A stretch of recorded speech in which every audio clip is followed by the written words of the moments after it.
साधु के भेष में लिपटे बाबा रामदेव दुनिया में योग गुरु के नाम से पहचाने जाते हैं और आयुर्वेदिक प्रोडक्ट्स, साबुन और तेल तक इनके पतंजलि का कारोबार है। लेकिन दिल्ली के किनारे फरीदाबाद के एक गांव मांगर में लोग बाबा रामदेव को बस एक रियल एस्टेट बिजनेसमैन के रूप में जानते हैं। मांगर गांव दिल्ली का फेफड़ा कहे जाने वाले अरावली माउंटेन रेंज के जंगल का हिस्सा है। रिपोर्टर्स कलेक्टिव की नई इन्वेस्टिगेशन में पता चला कि मांगर गांव में 123 एकड़ जमीनों पर लगभग ऐसी 12 कंपनीज ने कब्जा जमा रखा है जिनके तार बाबा रामदेव और उनके करीबी लोगों के साथ जुड़े हैं।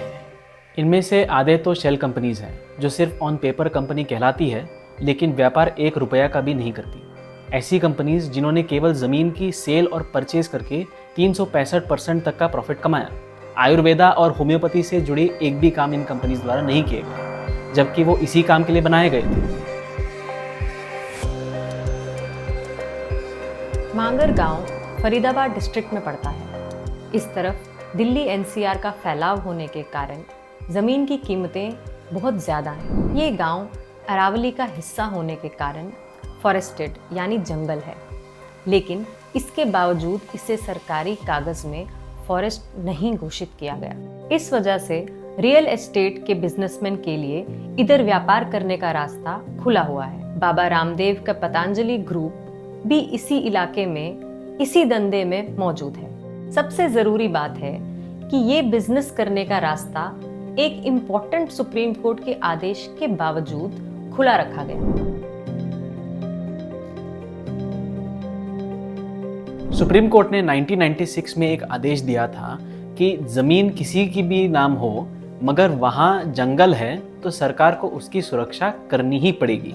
लेकिन आज तक सरकार ने मांगर की जंगलों को जंगल माना ही नहीं। केंद्र की भाजपा सरकार ने इसी साल अगस्त में कानून बदलकर सुप्रीम कोर्ट के आदेश को मिट्टी में मिला दिया। इसी वजह से मांगर के जंगलों को कानूनी सुरक्षा मिल ही नहीं सकती। हरियाणा की बीजेपी सरकार ने भी इन फॉरेस्ट की सुरक्षा करने वाले सुप्रीम कोर्ट के आदेश को चुपके से नजरअंदाज कर दिया, जिससे पतंजलि ग्रुप और अन्य बिजनेसमैन को फायदा पहुंचा। 2015 में हरियाणा के मुख्यमंत्री ने बाबा रामदेव को स्टेट कैबिनेट मंत्री का दर्जा ऑफर किया, लेकिन बाबा ने ऑफर लेने से इनकार कर दिया। उन्होंने कहा कि अब तो पीएम हमारा है, पूरी कैबिनेट हमारी है, हरियाणा के सीएम हमारे हैं, तो बाबा को बाबा ही रहने दीजिए। बाबा रामदेव का कहना सच ही था।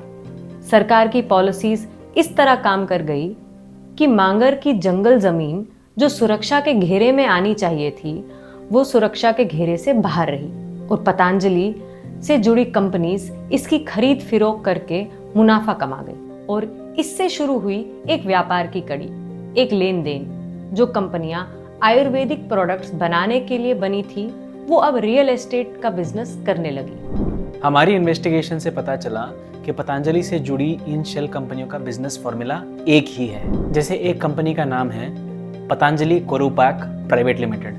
बाबा रामदेव के भाई राम भारत और उनके नज़दीकी आचार्य बालकृष्ण ने मिलकर 2009 में पैकेजिंग मटेरियल बनाने के लिए ये कंपनी बनाई थी। लेकिन पिछले 12 सालों में इस कंपनी ने पैकेजिंग मटेरियल का कोई काम नहीं किया।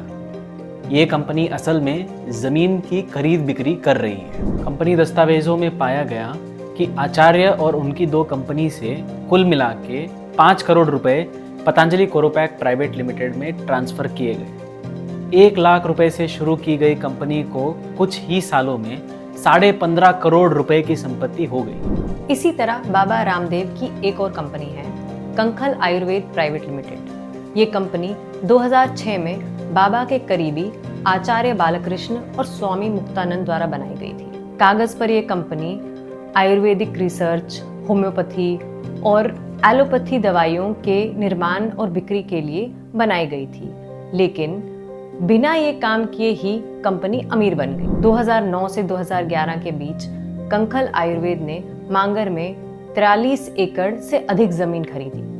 फिर अगस्त 2011 में उसने 41 एकड़ जमीन दिल्ली के construction company Topaz Probuild private limited को 365% मुनाफे पे बेच दी। तो मोटा मोटा इन कंपनीज को आचार्य बालकृष्ण और पतंजलि से जुड़े कंपनीज से पैसा मिला। इन्होंने अपना बिजनेस करने के बजाय इस पैसे से मांगर के जंगलों की जमीनें खरीदी, फिर उनको बेचा और मुनाफा कमाया। आप पूछेंगे ये सब हमें पता कैसे चला? ये कॉरपोरेट और ज़मीन के कागज़ पब्लिकली मौजूद हैं। इन्हें पाना आसान है लेकिन पढ़ना नहीं। हमने 100 से अधिक कंपनियों के 10 से ज़्यादा साल के रिकॉर्ड्स की जांच की। उनसे ये ज़मीन का धंधा करने वाली कंपनियों के बारे में पता चला। हमने फिर हरियाणा की लैंड रिकॉर्ड को कंपनी के रिकॉर्ड से जोड़ा और फिर ढूंढ निकाला कि आखिर इन कंपनियों के गुप्त मालिक है कौन। इस काम में हमें कई महीने लग गए। हम जितना जान पाए उससे कहीं ज़्यादा मोदी सरकार जान सकती थी। इसी साल केंद्रीय सरकार ने बताया कि उन्होंने 1 लाख से अधिक शेल कंपनीज को पकड़ा, लेकिन लगता है पतंजलि ग्रुप उनके नज़र में नहीं आया।